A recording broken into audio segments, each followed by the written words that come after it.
ऐसा कहीं शास्त्र में नहीं लिखा, ऐसा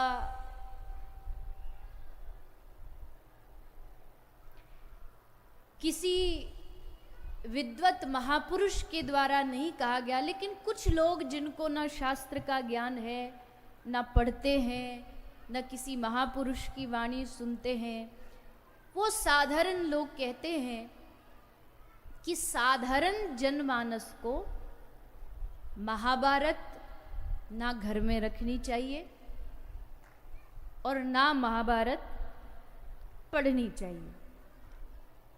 अब कोई उनसे पूछे कि ये बात जो आप कह रहे हैं कहाँ लिखी है,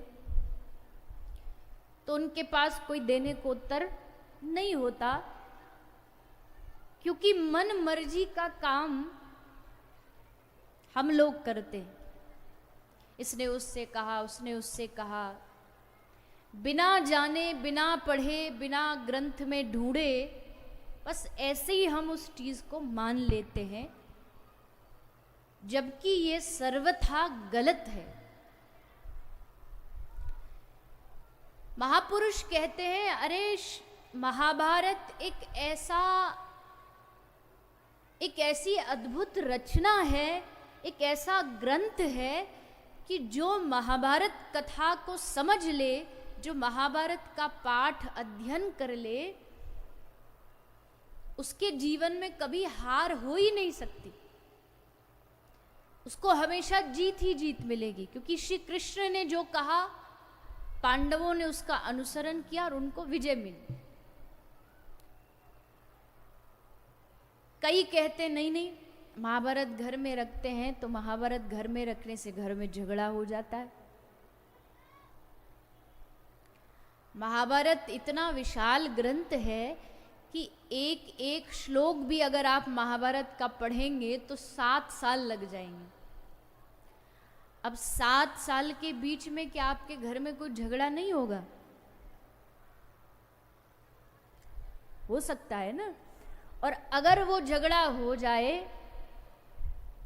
तो उसका जो पूरा ब्लेम है वो किस पर? बोले महाभारत घर में रखिए इसलिए झगड़ा हो रहा है। ये सर्वथा अनुचित है, गलत है। हमारे जितने भी शास्त्र महापुरुषों ने, और ये तो व्यास वाणी है, भगवान श्री वेदव्यास की वाणी है।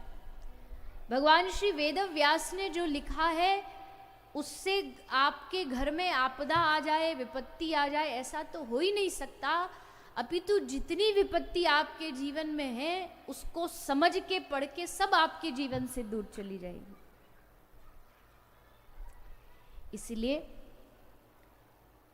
2 तरह का अध्यात्म होता है।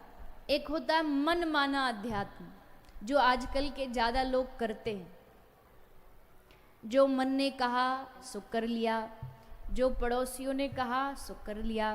लेकिन एक आध्यात्म होता है जो शास्त्र कहते हैं उसको श्रवण करके उन पर चला जाए, उस मार्ग पर चला जाए, और वही भक्ति, वही अध्यात्म, वही धर्म हमारे जीवन को परिवर्तित कर सकता है।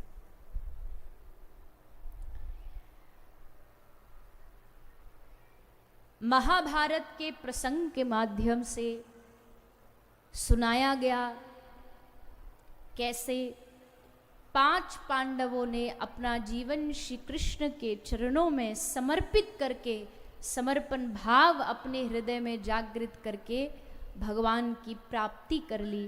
क्योंकि भक्ति का दूसरा नाम कोई है तो वो है समर्पण। भक्ति का दूसरा नाम है शरणागति। अगर हमारे हृदय में भगवान के प्रति 100% भरोसा नहीं है, शरणागत भाव नहीं है, तो हमारी भक्ति व्यर्थ है। लेकिन हमारी शरणागति कैसी होती है? हमारे जीवन में जरा सा कोई कष्ट आता है, दुख आता है, विपत्ति आती है, तो तुरंत हमें भगवान से भरोसा हट जाता है। कई लोग तो मिलने आते तो कहते भी पहले हमें भगवान पर बड़ा भरोसा था, फिर क्या करे जीवन में कुछ ऐसा भगवान ने कर दिया कि भगवान से भरोसा ही उठ गया।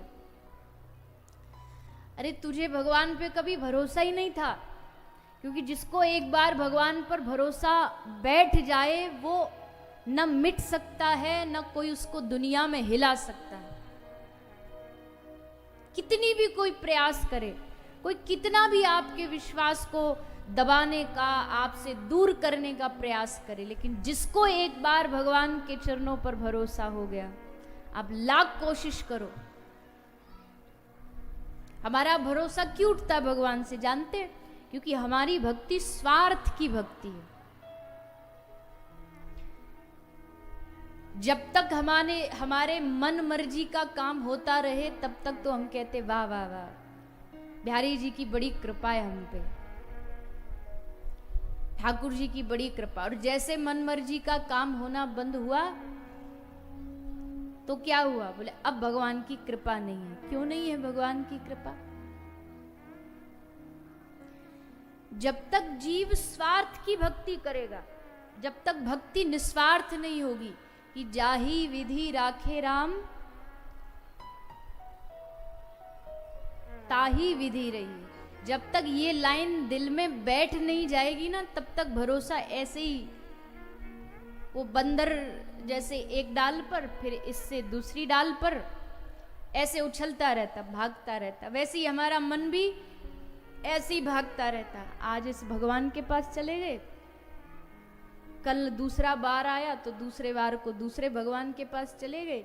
जैसे बंदर उछलता रहता इस डाल से उस डाल पर, ऐसे उछलते रहते। क्यों करते हम ऐसा? इसलिए हम ऐसा करते क्योंकि हमें हर व्यक्ति, हर देवता, हर भगवान से कुछ ना कुछ चाहिए। जबकि भगवत गीता में श्री कृष्ण कह रहे हैं, ये मेरी बात नहीं, मेरी बात हो तो शायद गलत भी हो सकती है, पर कृष्ण कह रहे हैं जब तक आप एक भगवान को पकड़ के एक की सेवा, एक की पूजा करना नहीं सीखोगे, तब तक आप ऐसे ही संसार में भटकते रहोगे। ये तो जगत में भी ऐसा ही होता ना, साधारण जगत में आप 10 जगह गड्ढा खोदो तो पानी नहीं निकलेगा। पानी निकालने के लिए क्या करना पड़ेगा? एक ही जगह मेहनत करके गड्ढा खोदते जाओ, खोदते जाओ, खोदते जाओ। एक ही जगह जब मेहनत करते करते गड्ढा खोदोगे तब जा करके वहां से पानी प्रकट होगा। 10 जगह खोदोगे तो नहीं मिलेगा। एक भगवत चरणों में भरोसा जगा लीजिए बस। कोई भी हो, आपको जिनमें रुचि हो, देवता हो या कोई भगवान हो, जिनमें आपकी रुचि हो उनमें भरोसा जगा लीजिए और फिर